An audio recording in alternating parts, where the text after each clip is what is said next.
Excellencies, heads of mission and members of the Suva, heads of UN and regional intergovernmental agencies, chief executive officers and executives of the corporate sector, women NGOs, our invited guests, the media partners, ladies and gentlemen, a very good morning to you all in Istanbul and Dhaka.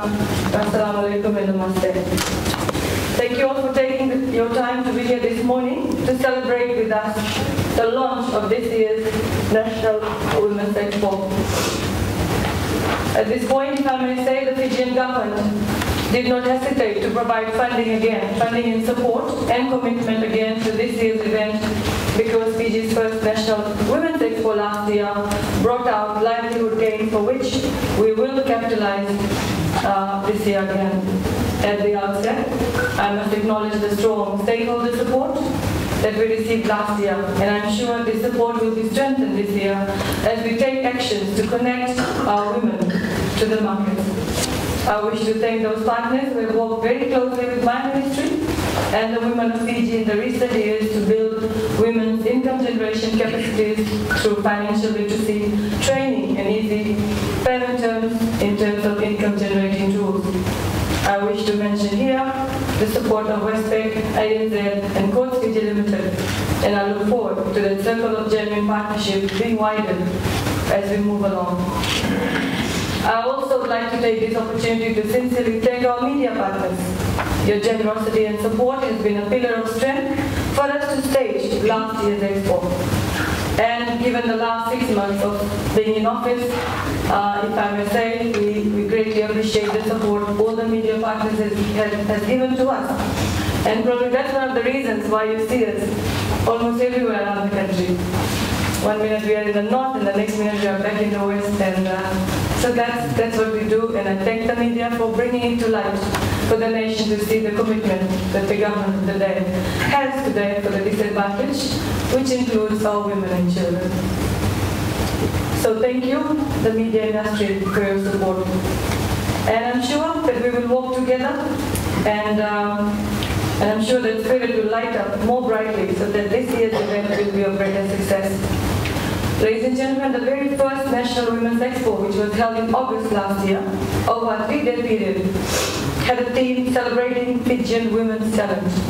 And we had almost 2,000 plus women that attended collectively, and they made an excess of $140,000 in sales during those 3 days. At this point, I would also like to acknowledge and thank Mr. Inoke Benimarama for his excellent organization of last year's event. Some of the highlights of last year's Expo were: 1, we had women from the remote, rough geographical terrain of the Eastern Division, including the Lau, Loma Indike, and Katavu group. And these women raked in a collective sales of almost more than $50,000. And I'm also told that by the end of the second day, almost all items were sold because our women underestimated the demand for their products. But more importantly, they were limited in what they could physically ship over to Suva. Items were also ordered via Facebook from our Fijian friends living overseas. And the staff were asked questions as to whether we will have an expo such as this in the coming years. Because people had seen the uniqueness that the products had, and that came from the interior and the remotest parts of Fiji, and they wanted to buy more. Therefore, the Ministry this year has embarked on a different standard, and that is to promote production of export-driven Fijian-made products. The theme for the 2015 National Women's Expo is Connecting Women to Markets and Make It Happen. It's relevant and blends so well with the initiative of the Fijian government. The second National Women's Expo will be staged at the Vodafone Arena from 14th to 16th October 2015. In launching the National Women's Expo today, I also launched the divisional craft shows to be held in the 4 divisions, and the dates, of course, are on the brochures and posters that you will find in the media package that will be handed to you after this official launch. Ladies and gentlemen, instead of bringing all women's group to the capital, we are now organizing divisional shows and competitions. We want a smaller number for 2015, but of course, we tested, proven quality products that meet the standard set by the relevant authorities. my ministry will work with the Fiji Arts Council to judge the handicrafts during these divisional craft shows. Each divisional craft show will have the Fiji Arts Council certified examiners examining the handiwork, and winners will be picked. These winners from each divisional craft show will be guaranteed a fully sponsored spot at the National Expo in Suva. Groups or individual women judged to have potential will be provided advice on how to better their products to be eligible for the Fijian-made brand and stand a chance of partial sponsorship as well. In partnership with the Fiji Arts Council and the Ministry of Industry and Trade, we are assisting these rural artisans rate their products for the Fijian-made brand. We are also working with the Ministry of Health and Medical Services OHS unit to test the food products that will be produced and to also advise on the ingredient content and labeling requirement. To make all of this happen, we need an event organizer working with our team. This is a launch of the successes that will dovetail to this year's Expo. It is our big intention that we will promote the business mindsets of our women and propel our talents and skills to the export market. It can be done, and only we can be the hindrance to this advancement.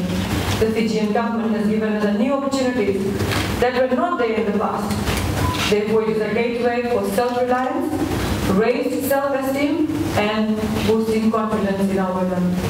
The novelty of the Expo serves to boost the lifetime confidence of women, so that they can become independent in their lives. As we head into this Mother's Day weekend, I take this opportunity to wish all our mothers, grandmothers, aunts, sisters, and nieces a happy Mother's Day. Of course, each and every day should be Mother's Day, and that's what we are trying to produce. For those mothers and sisters and grandmothers here, well, personally, I'd like to wish you, and I hope that fathers and grandfathers, our spouses and our partners do the same and make Sunday very special, and of course every Sundays and every Mondays and Tuesdays and Wednesdays that we are special for us. Each and every day, ladies and gentlemen, must provide an opportunity to celebrate women and their contribution to our society in our homes, communities, boardrooms, workplaces, and at the national level. If I may deviate from here, and again, make an appeal for us to work together to combat the increasing cases of domestic violence in our society. Our Prime Minister has mentioned it, it's a national shame. Of course, the death due to domestic violence should be considered a national tragedy as well. So the onus lies on us to work together, hand in hand, give women equal opportunities, and for men to care, as I mentioned in the note, respect, and treat women as equal partners. There are various solutions to domestic violence issues, and beating spouses is not one of them. So if we can pledge and say full stop to domestic violence, I'm sure we will celebrate our victory in the near future. And of course, the whole idea is to change mindsets. If we can change our mindsets and become good role models for the younger generation, our sons, our younger generations will of course follow suit of what we teach to them. So as adults, let us be good role models for the younger generation to come. In closing, ladies and gentlemen, a very special thank you to my government secretary, the Department of Women, the Department of Social Welfare. I can proudly say that I have a team, I have a very solid team that works with me to ensure that we are able to carry out our work, and of course the vision of the ministry is assisting the disadvantaged and the underprivileged. And as I mentioned, it includes all men, women, children, disabled, elderly. And of course, all the other stakeholders, all the partners, they have given us their generous support in the past and in the last 6 months, and I look forward for similar support as we head into October for our National Expo. And I have been told that our National Expo will coincide with the Rugby World Cup, but please be assured that we have chosen the date that it will not coincide with your favorite game. So you don't have to rush back from the Expo for the fear of losing watching your favorite matches. So we have kept that in mind as well.